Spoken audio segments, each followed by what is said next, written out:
Paz do Senhor, irmãos. Meu Deus, que culto.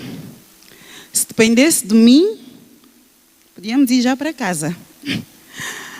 Já me sinto muito abençoada por estar aqui nesta manhã, por aquilo que o Senhor já tem falado ao meu coração. Gostaria de agradecer, em primeiro lugar, ao Ministério, pela confiança, tamanha responsabilidade. Eu estou aqui a tremer, estou suada, Jesus. Mas agradeço ao Ministério, na pessoa do pastor Josué, pela confiança. Agradeço também a Deus pelo dom da vida, por estar aqui nesta manhã com os irmãos e poder partilhar aquilo que o Senhor colocou no meu coração. Como os irmãos sabem, eu não sou nenhuma pregadora, não tenho nenhuma formação teológica. Desde já peço desculpas de dizer alguma coisa que fira os princípios, mas eu gostaria de compartilhar com os irmãos aquilo que o Senhor colocou no meu coração. E dizer que uma coisa que eu tenho estado a refletir e que me faz, de facto, às vezes chorar na presença do Senhor é os tempos que vivemos. Vivemos tempos, e acho que é unânime, não sei se os irmãos partilham da mesma opinião, mas vivemos tempos difíceis, tempos desafiantes. E às vezes nós servimos a Deus e mesmo assim vivemos esses tempos difíceis nas nossas famílias. A Bíblia diz que quando o Senhor apareceu a Isaac e se apresentou como sendo o pai, o Deus do seu pai Abraão, Isaac disse: eu quero esse Deus. E eu às vezes paro e peço ao Senhor que, se um dia o Senhor aparecer aos meus filhos e disser: eu sou o Deus da tua mãe, que os meus filhos desejem o Deus da mãe deles. Porque, irmãos, o que eu vejo, o que eu sinto é que às vezes os nossos filhos, os nossos familiares, eles querem Deus. Só não querem o Deus do pai, não querem o Deus da mãe. Porque às vezes o pai e a mãe são uma coisa na igreja e em casa são outra coisa completamente diferente. E isso às vezes cria uma revolta. E nós precisamos falar sobre isso. Nós precisamos de pensar sobre isso. E eu não trago aqui propriamente uma pregação, como já disse, eu não sou pregadora, mas queria refletir com os irmãos sobre isso. E eu convido os irmãos a se colocarem de pé e abrir a Bíblia no livro de Lucas, capítulo 17. Vamos ler o verso 20, 21, 26 e depois até 30. Amém?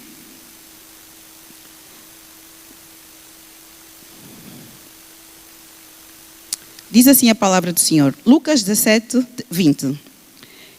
E interrogado pelos fariseus sobre quando havia de vir o reino de Deus, respondeu-lhes e disse: o reino de Deus não se vê com aparência exterior. Nem dirão, ei-lo aqui ou ei-lo ali, porque eis que o reino de Deus está entre vós. 26. E como aconteceu nos dias de Noé, assim será também nos dias do Filho do Homem. Comiam, bebiam, casavam, davam-se em casamento, até o dia em que Noé entrou na arca e veio o dilúvio e consumiu a todos. Como também da mesma maneira aconteceu nos dias de Ló. Comiam, bebiam, compravam, vendiam, plantavam, edificavam. Mas o dia em que Ló saiu de Sodoma, choveu do céu fogo e enxofre, consumindo a todos. Desculpa. Quando o salmista refere, bem-aventurado o varão que não anda no conselho dos ímpios, ele não está a dizer que nós não podemos, às vezes, nos sentar ao pé de alguém que não conhece o Senhor e pedir um conselho sobre uma situação que nos inquieta ou sobre uma decisão que devemos tomar. Ele não está a dizer somente isso. Isso é muito mais. Ele está a dizer: bem-aventurado o homem que não anda de acordo com a forma secularizada de pensar deste mundo. Bem-aventurado o homem que não tem os seus olhos, os seus princípios, a sua postura de acordo com aquilo que é a forma terrena de viver. Irmãos, e às vezes nós olhamos para isso e pensamos que isso está muito longe. E que nós até já somos crentes há muito tempo. E que nós vivemos bem e não fazemos aquilo que os ímpios fazem. Mas isso acontece em coisas pequenas, coisas que nós, como igreja, outrora valorizávamos e hoje em dia achamos normal. Coisas que a sociedade normaliza e que nós também, como igreja, acabamos por normalizar. Ele também diz que andar no conselho do ímpio é perceber Deus. E é perceber que antes de consultar qualquer fonte, antes de tentar resolver da forma, com os seus próprios méritos, qualquer problema, qualquer dificuldade, é consultar o Senhor. E se nós olharmos, irmãos, todos os dias nós somos desafiados pela sociedade para sermos autossuficientes, para decidirmos, para sermos empoderados, para sermos pessoas que têm mão sobre o seu futuro. Mas o salmista nos alerta, ele diz, bem-aventurado o homem que não anda segundo o conselho do ímpio. Porque, irmão, a sociedade quer moldar-nos, a sociedade quer asfixiar-nos, a sociedade quer determinar a todos os níveis como é que nós devemos pensar, como é que nós devemos nos posicionar sobre os assuntos, e nós vemos todos os dias isso, pelas notícias, pelas leis que são aprovadas, e às vezes nós como igreja, nós como família, não conseguimos discernir e perceber que aquilo é contrário à palavra do Senhor. Mas continuando, o salmista diz que, portanto, não anda segundo o conselho dos ímpios, não se detém no caminho dos pecadores, nem se assenta na roda dos escarnecedores. E se nós repararmos, é um declínio. É um declínio que ninguém que pelo menos conhece e ama a Deus e ama a palavra, deseja. Mas que muitas das vezes, sem nós nos apercebemos, nós andamos no caminho, no conselho, andamos no conselho do ímpio, paramos no caminho dos pecadores e nos assentamos na roda dos escarnecedores. Mas, irmãos, eu me pergunto, às vezes, como fazer para nós não andarmos no caminho do ímpio?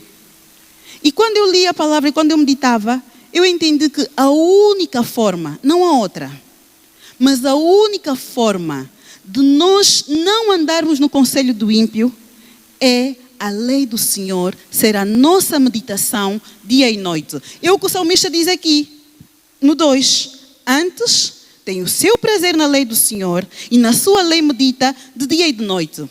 Irmãos, e uma coisa que nós precisamos de perceber, nós não podemos ler a Bíblia de forma literal. Esse de dia e de noite não tem a ver com ler a Bíblia de manhã e ler a Bíblia de noite. Não tem a ver só com isso. Porque a palavra de Deus, quando refere ao dia e à noite, muitas vezes refere o dia como tempos favoráveis. Tempo em que está tudo bem. Tempo em que temos bonança. Tempo em que a vida nos corre bem. Nesses momentos, devemos meditar na lei do Senhor, para não andarmos no conselho do ímpio. E na noite, que também chega. E a noite chega para o ímpio e para o crente. A noite chega para todos. Todos nós, a noite há de chegar. Se o irmão agora está a viver no dia, aproveite. Mas não se esqueça de meditar na lei do Senhor. Não se esqueça de ter o seu prazer na lei do Senhor. Não é um prazer. Porque ele diz, não é? Antes tem o seu prazer. Não é um prazer. É o.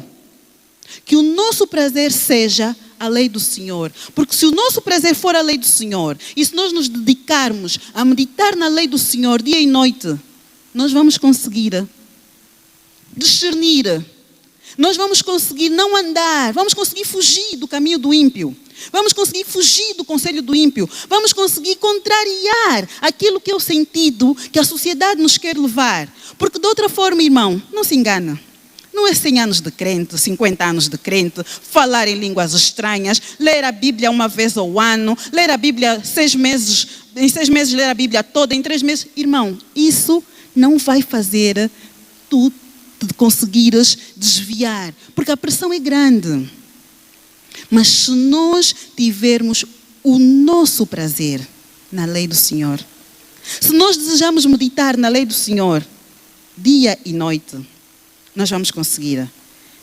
E aqui o salmista diz, por que o salmista diz que temos o prazer e meditamos? Por que ele não diz e lê?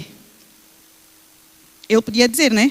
Que tem o seu prazer na lei do Senhor, e que tem o seu prazer na lei do Senhor e na lei, e lê a lei de dia e de noite. Mas ele diz meditar de dia e de noite. E isso é algo mais profundo. Porque não é da meia-noite às 6 da manhã. Meditei na lei do Senhor. Não, não é só isso. Meditar na lei do Senhor é exatamente quando nós conseguimos, nos tempos fáceis, estar focados em Deus. Nos tempos difíceis, estar focados em Deus. A lei do Senhor está no nosso coração. E quando vier a situação, nós estamos a respaldar aquela situação pela palavra. Nem tudo nós vamos ouvir aqui nesse altar.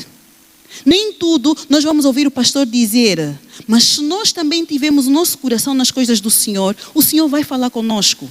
O Senhor vai nos dizer: filha, não está correto. Filho, não está correto. Afina a tua vida. Apruma os teus caminhos. Posiciona-te. E hoje o que falta nas nossas vidas muitas das vezes é posicionamento. Porque vir à igreja aos domingos, à sexta, à quarta-feira, às vezes até isso já virou rotina. Às vezes não temos para onde ir. Opa, é domingo, vou ficar no culto da tarde. E também agora vou assistir o da noite também. Isso não faz com que nós estejamos firmes no Senhor. Então, irmãos, vamos meditar na lei do Senhor. Tanto nos momentos bons, nos dias maus, nos dias mais difíceis, vamos meditar. E o salmista continua. Ele diz que aquele que não anda, aquele que não para, aquele que não se detém e tem o seu prazer no Senhor e medita na lei, no 3 diz: será como uma árvore plantada junto a ribeiros de água, a qual dá o seu fruto na estação própria e cujas folhas não caem, e tudo quanto fizer prosperará.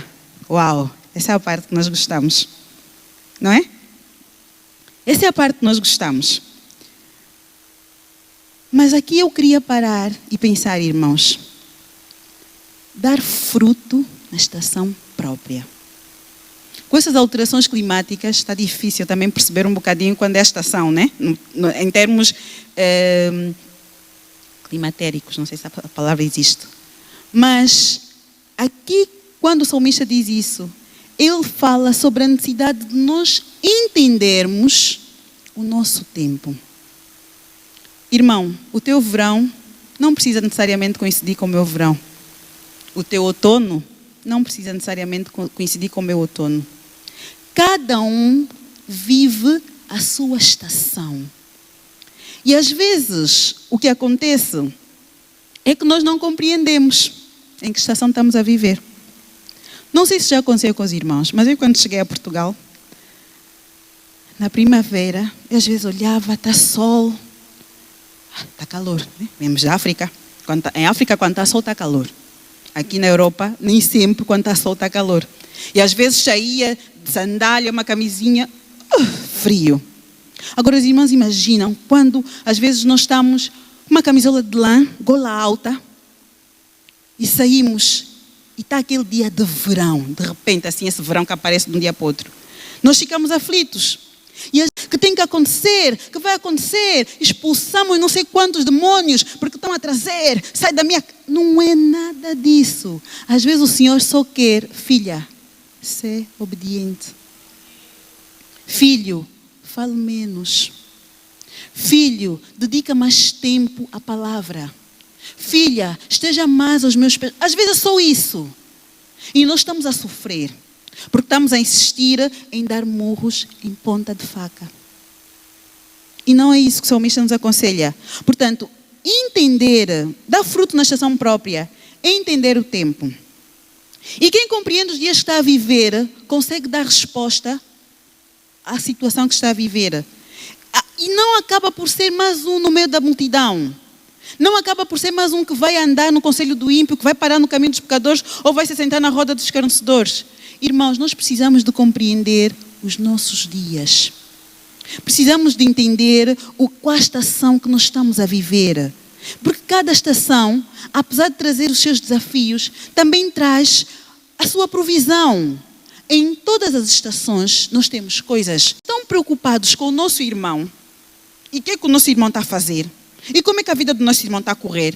E até às vezes achamos que Deus gosta mais desse irmão, ama mais esse irmão, e como é que ele ainda agora já tem, e como é que ele ainda agora já fez, e como é que ele agora já está a pregar, e já está a dirigir, e também tudo agora só o pastor só chama essa família. E agora, e estamos tão preocupados e tão focados, Deus, tu não me amas, eu estou nessa igreja há 20 anos, nunca me chamaram nem para orar depois das ofertas. Esse irmão que chegou agora já está... Irmão, vamos parar de nos queixar. Vamos parar de olhar para o nosso inimigo, para o nosso irmão como se fosse o nosso inimigo. Vamos nos focar naquilo que o Senhor tem para a nossa vida. E se nós tivermos que olhar para o irmão, que seja para ajudar, que seja para apoiar, que seja para dar uma força, porque críticos lá fora há muitos. E às vezes as pessoas saem de lá de fora, porque sofrem isso em casa, sofrem isso no trabalho, sofrem isso na escola. Chegam na igreja, encontram mais ou pior. Ninguém é perfeito. Eu que vos falo não sou perfeita. Está aí a minha mãe, está aí a minha sogra que me aturam, elas sabem, eu não sou perfeita. Eu me esforço para fazer a vontade de Deus. E eu estou a falar essa palavra, irmãos, entendam. O Senhor falou comigo, eu tive muita dificuldade, a minha mãe testemunha, em pregar essa palavra, porque eu estava a dizer, não Deus, eu não vou falar isso. Desde o momento que o pastor Josué disse-me que eu iria pregar, eu pensei, o pastor está a brincar. E aí a Isabel disse, não, meu marido não brinca com essas coisas. Se ele disse que vai pregar, irmã, prepare-se. E o Senhor deu uma palavra e dizia, mas eu não vou dizer isso. Eu não vou dizer isso. Portanto, eu também tenho as minhas debilidades, também tenho as minhas falhas, mas não vamos olhar para o irmão e ficar triste quando o irmão conquista uma coisa. Eu acho incrível como é que há pessoas, incrível não, preocupante, como é que as pessoas conseguem chorar conosco, mas não se conseguem alegrar conosco. É mais fácil, nós temos uma situação difícil e nós estamos a chorar, as pessoas vão nos ligar, as pessoas vão, não, irmão, estou contigo, estamos a orar. Eu nem sei, às vezes eu nem sei que lágrimas são essas, né? Mas quando nós depois percebemos que aquele irmão levantou, era bom que ele continuasse aí, para eu continuar a orar por ele. Não conseguimos nos alegrar. Às vezes nós não nos conseguimos alegrar. E diz, mas a situação do pastor Henrique é igual à minha. E até eu já estou nisso há mais tempo. Como é que o pastor, ainda agora Deus já operou na vida dele. E eu continuo a sofrer. Irmãos, cuidado. Para nós darmos o fruto na estação própria, nós precisamos entender, compreender os nossos dias. Precisamos compreender os nossos dias. E a leitura que nós... Uau! Porque nós gostamos muito de olhar para o exterior, não é? Nós gostamos muito de categorizar as pessoas e as situações por aquilo que o nosso olho vê. Não é? Às vezes olhamos para uma irmã, assim, um irmão, coitadinho.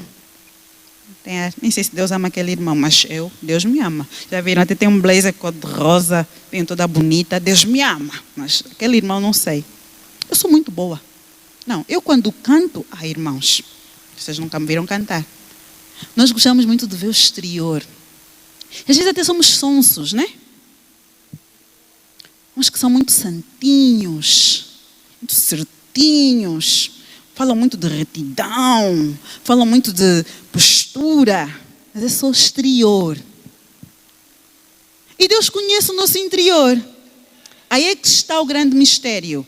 Nós podemos aparecer aqui conforme nós quisermos, irmãos.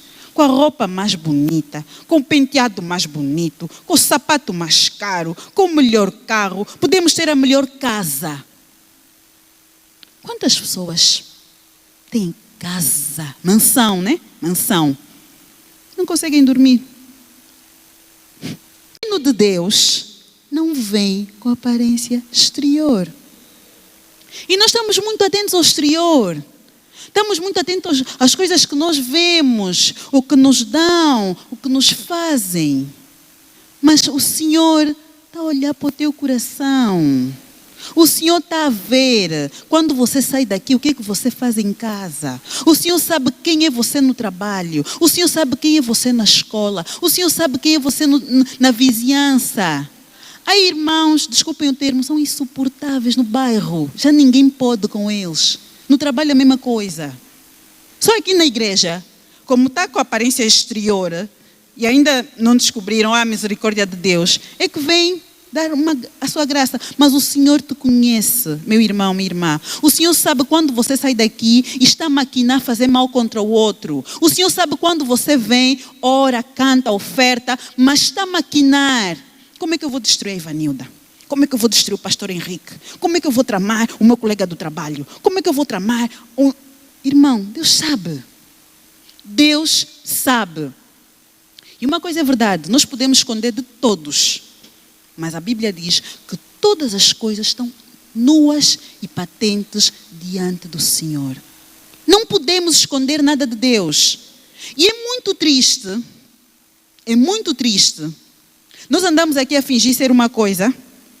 Nós andamos a pretender que, quando nós não somos.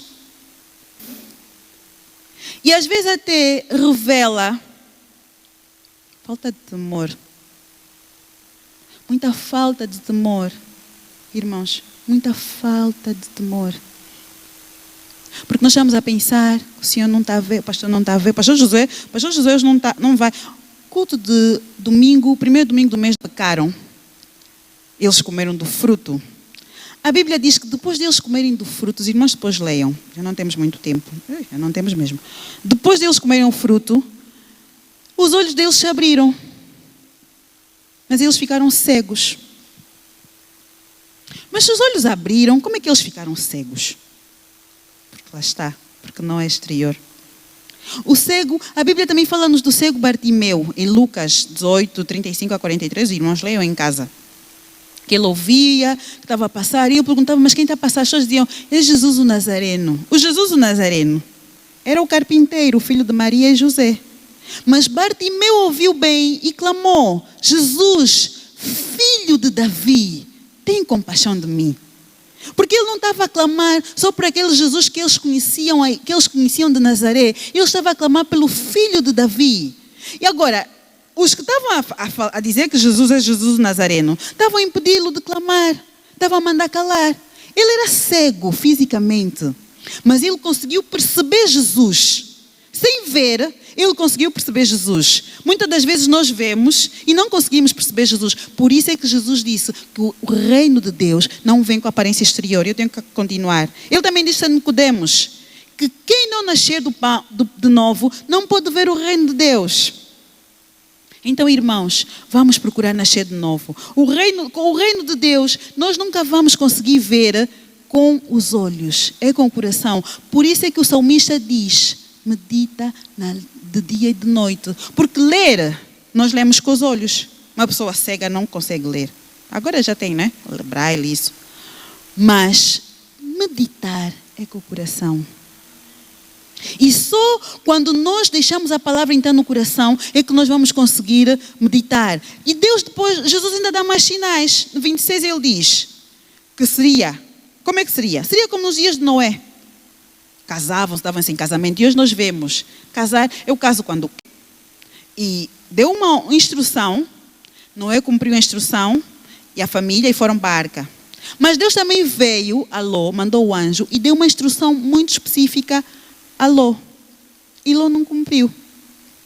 Então, o que eu gostaria que os irmãos percebessem e guardassem nos corações é que, embora vivamos tempos difíceis, como os dias de Ló, como os dias de Noé, Deus tem uma instrução para cada um de nós, de como nós devemos viver nesses dias. Deus tem uma instrução para como nós devemos nos posicionar, porque o juízo virá. E nós podemos ver grandes diferenças entre a escolha de Noé e de Ló.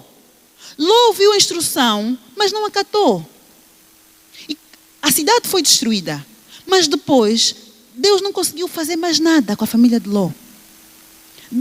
Acabou, não houve mais nada. Embora a cidade tenha sido destruída, uma cidade. Já no caso de Noé, Noé ouviu a instrução, Noé acatou a instrução. Deus destruiu o mundo, mas Deus conseguiu, a partir da família de Noé, Deus conseguiu voltar a repovoar o mundo. E isso aponta para as nossas vidas. Isso aponta para nós. Mas quando vier o juízo final, nós tivemos a escolha. E se nós olharmos e percebermos, tem que terminar, meu Deus. Se nós olharmos e percebermos, Noé seguiu o que Deus disse, Noé fez o que Deus disse, e houve diferença no fim, né? Foi completamente diferente. Houve continuidade, houve uma transmissão. E com Ló, parou. Nunca mais se ouviu falar. Né? Sabemos que a mulher ficou convertida na estátua de sal e tudo mais. Portanto, nós precisamos entender que duas coisas diferentes. Uma coisa é a salvação. Outra coisa é governar com Cristo. Ló foi salvo. Ló e a sua família, as suas filhas foram salvos. A mulher não. Mas não governou com Cristo. Já Noé e a sua casa não somente foram salvos, mas como eles depois governaram e deram continuidade. E teve continuidade. E isso, irmãos, é o desafio do século. O desafio da igreja. A continuidade. Conseguir fazer com que os nossos filhos permaneçam. Porque, irmãos, eu agora já posso falar, né? Porque eu já sou mãe. Mas eu penso, Deus, me dá graça para essas crianças me obedecerem. E às vezes nós estamos a orar assim, Senhor, dá-me graça para essas crianças obedecerem.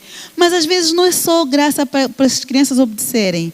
É nós sermos pais intencionais. Irmão, não venha para a igreja e deixe o seu filho a dormir. Traga-o.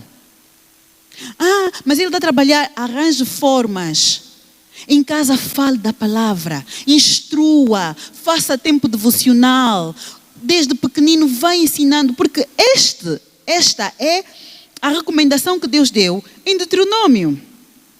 Se nós formos ver em Deuteronômio, acho que é filhos. E delas falarás assentado em casa, e andando pelo caminho, e deitando-se, e levantando-se. Também as atarás por sinal na tua mão, e te será por testeira entre os olhos, e as escreverás nos umbrais da tua casa e nas tuas portas. Irmãos, está aqui o segredo. Porque nós nos queixamos, mas eles vão para a escola, eles aprendem, agora tudo é relativo, né? Tudo é relativo. O que o mundo diz é que tudo é relativo. Não há verdades absolutas. Mas é isso que a palavra nos diz. A Bíblia diz-nos que não há verdades absolutas, que tudo é relativo. E como é que nós, que até acreditamos que há verdades absolutas, não passamos esse ensinamento aos nossos filhos? Não instruímos os nossos filhos? Irmãos, é um trabalho árduo, mas é gratificante. É um trabalho necessário. É um trabalho que não dá para terciarizar. É teu trabalho, é meu trabalho. Intimarás. Há uma versão que acho que é mais antiga que diz: inculcarás os teus filhos a palavra. Nós temos que pôr, a palavra tem que entrar. Se música entra, nossos filhos sabem. Música, os nomes dos cantores, as marcas, até às vezes lá em casa já gozam comigo. Uma filha às vezes diz: mãe, conheces não sei o quê? Sabes não sei o quê? Paisada. Quando eles forem para a escola e começarem a dizer: tu podes ser o que quiseres, tu podes ser homem, mulher, árvore, o que quiseres, tu podes ser o que... Ele vai dizer: não, eu não posso ser o que eu quero, porque Deus me fez e eu sei o que a palavra de Deus diz a meu respeito. E nós podemos ver, irmãos, o que aconteceu com Josué. Josué, quando Moisés morreu, Josué teve aquela missão de levar o povo para a cidade, para a terra prometida. Deus disse a Josué: não desanima. Mas Deus não ficou só por aí. Deus também disse: medita nesta palavra dia e noite. Então, por que é que Deus tem a insistir para nós meditarmos na palavra? Porque nós primeiro temos que meditar, nós temos que aprender, porque essa palavra que nós vamos transmitir aos nossos filhos tem que estar em nós, tem que correr na nossa veia. Porque não adianta falar assim, saber os versículos de cor, falar, irmãos, isso não é suficiente, porque o mundo está agressivo, eles estão a mudar as tecnologias, eles estão a mudar a forma como eles querem entrar nas nossas casas, também está mudada. No início nós víamos, na altura do nascimento de Moisés, como é que foi? Vamos matar todos os machos. Porque eles sabiam que Moisés seria o libertador. Com Jesus aconteceu o mesmo. Depois de Jesus nascer, houve perseguição. Os pais tiveram que fugir, porque eles queriam acabar. Mas hoje eles não podem chegar aqui e começar a mandar matar todas as crianças dos 2 para baixo. Ou mandar matar as pessoas do sexo masculino. Mas o que é que eles fazem? Vamos pôr através de ideologias e filosofias e teorias e começa a deturpar tudo. O homem já não é homem, é qualquer coisa. E aí, fazendo isso, acabou. Já não precisa mais de vir com muita... Mas se tiver a palavra lá enraizada, irmãos, não tem como. Quando alguém tentar dizer isso, ele vai dizer, não quero ver essa conversa porque eu sei. A palavra, Deus me ensinou, meu pai e minha mãe já me ensinaram. Então, é responsabilidade nossa, responsabilidade número 1.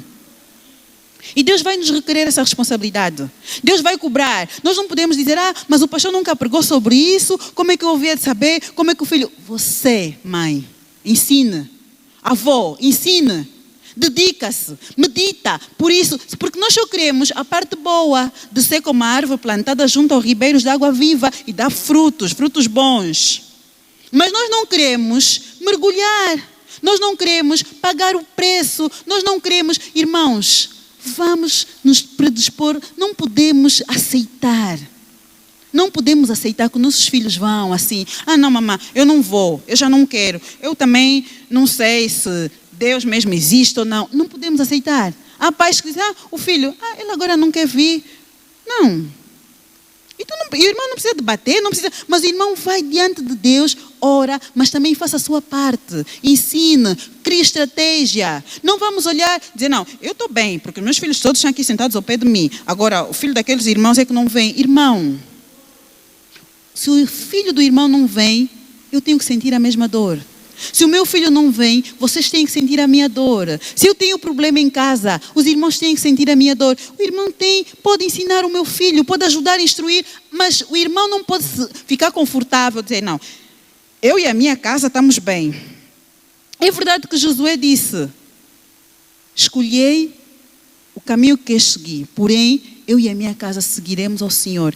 Esse deve ser o princípio. E Josué, quando disse isso, disse já numa idade avançada. Porque ele já tinha meditado muito, ele já tinha lido muito, ele já tinha passado por muita coisa. E ele percebeu que verdadeiramente não havia mais o que procurar, o que experimentar. E ele estava a recomendar isso ao povo. Então, irmãos, como igreja, vamos nos unir, vamos estabelecer estratégia. A atividade de jovens, vamos apoiar os nossos filhos. Não, os jovens estão lá, mas nós também vamos estar aqui na retaguarda. Vamos estar em casa a orar, a interceder para que aquilo corra bem. Não quer.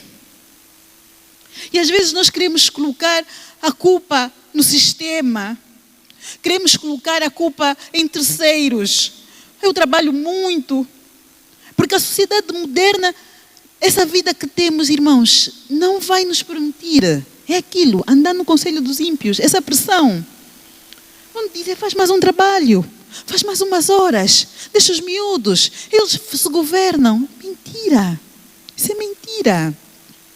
Irmãos, não vamos cair nesse erro de deixar os nossos. Não vamos cair nesse erro de não instruir. Não vamos cair nesse erro de deixar que sejam eles a escolher. Pode ter 2 metros de altura, é teu filho. E eu acho que não há coisa mais... Pode ter a casa dele, é teu filho. Eu acho que não há coisa que fere mais o coração de um pai. Ver um filho que um dia já cantou aqui. Um dia já esteve aqui, hoje não quer saber. Não quer saber. E nós ficamos e queremos procurar culpados, irmãos. Vamos nos unir, vamos nos levantar, vamos nos apoiar, vamos nos motivar. E acima de tudo, vamos nos esforçar para sermos um exemplo. E o ser exemplo, se calhar é fácil falar. Não depende só da nossa vontade, é mesmo a palavra do Senhor que nos ajuda. Não há outra forma, porque a pressão, eu repito, é grande. As ofertas são grandes, o cartaz é bonito, os nossos olhos veem, querem seguir aquilo, mas o Senhor nos convoca nesta manhã. para nós pararmos e refletirmos, para nós escolhermos, para nós não nos acomodarmos, para nós não ficarmos distraídos, porque às vezes estamos distraídos. Deixamos os nossos filhos se alimentarem de qualquer coisa. Moisés teve a luta. Os pais de Moisés tiveram a luta que tiveram para ter Moisés. E Deus deu uma instrução, Joquebede cumpriu e a filha de Faraó ficou com Moisés. Mas quem é que alimentou Moisés? Foi Faraó? Não. Moisés foi alimentado pela sua mãe Joquebede. Vai ser possível nós conseguirmos meditar de dia e de noite e viver uma vida prudente e nos desviarmos do caminho do ímpio e não nos assentarmos na roda dos escarnecedores, porque é muito sorrateiro. Às vezes até vem camuflado. Então, irmãos, para terminar, porque a hora já vai avante, eu peço que cada um olhe para si. Eu sei que às vezes é muito difícil. Ainda hoje eu pensava, meu Deus, às vezes criar filhos sozinhos, há pais que estão sozinhos, há mães que estão sozinhas a criar filhos e precisam de facto de trabalhar, fazer outras coisas. É muito penoso. Quem é mãe solteira sabe. Mas vamos fazer um esforço. Vamos nos dedicar. Não vamos entregar os nossos filhos assim, de mão beijada. Não podemos nos conformar com isso. Vamos fazer um esforço. E às vezes tu podes dizer, mas eu já não vou a tempo, ele já tem a casa dele, ele já é maior de idade. Eu digo, mas eu também não sei, eu não tive ninguém que me instruísse, eu também não tive ninguém que me guiasse. Às vezes nós também temos lacunas na nossa vida que nos dificultam fazer determinadas coisas com eles. Mas irmãos, aos pés do Senhor, o Senhor vai nos dar sabedoria. O Senhor vai nos dizer o que nós conseguimos fazer. O facto de nós não chegarmos até a meta, a determinadas metas, não significa que aquilo é o limite. E às vezes as pessoas dizem, na nossa família todo mundo... Não! Nós podemos desejar mais para os nossos filhos. E devemos desejar mais. Se eu cheguei até aqui, eu quero que o meu filho vá mais além. E muito disso parte daquilo que eu faço, do trabalho que eu faço em casa. Por isso eu quero orar, eu vou pedir aos irmãos para se colocarem de pé e vou terminar, não tem mesmo que terminar, mas eu não queria deixar de orar. Eu quero orar para que o Senhor nos dê essa graça, para que o Senhor nos dê essa força, essa determinação, de nós não entregarmos de mão beijada aquilo que o Senhor nos deu e que é precioso para nós. Senhor, obrigada pelo teu amor, pela tua graça. Obrigada a Deus pela forma como o Senhor tem falado aos nossos corações. Do maligno que vem para nos tirar da presença de Deus. Pai, oramos para que o Senhor nos dê sabedoria, para que nós possamos atentar para aquilo que é a instrução que o Senhor tem nos dado. Porque, Senhor, nós sabemos que em tempos difíceis, em tempos de lutas, em tempos de desafio, o Senhor tem uma instrução para aqueles que são seus. Então, Senhor, que nós não sejamos como Ló, mas que sejamos como Noé, que ouviu a tua instrução, que abriu o seu coração, que dedicou tempo à sua casa, à sua família, para que houvesse continuidade, para que o legado fosse passado e eles pudessem, Senhor amado, e o Senhor pudesse a partir deles criar novamente aquilo que for outrora destruído. Pai, ajuda-nos, Senhor, dá-nos da tua graça, dá-nos da tua força, Senhor, ajuda-nos a andarmos no teu caminho e a fazermos a tua vontade. Eu te peço tudo em nome do Senhor Jesus Cristo. Amém. Até aqui a palavra do Senhor. Os irmãos podem tomar assento.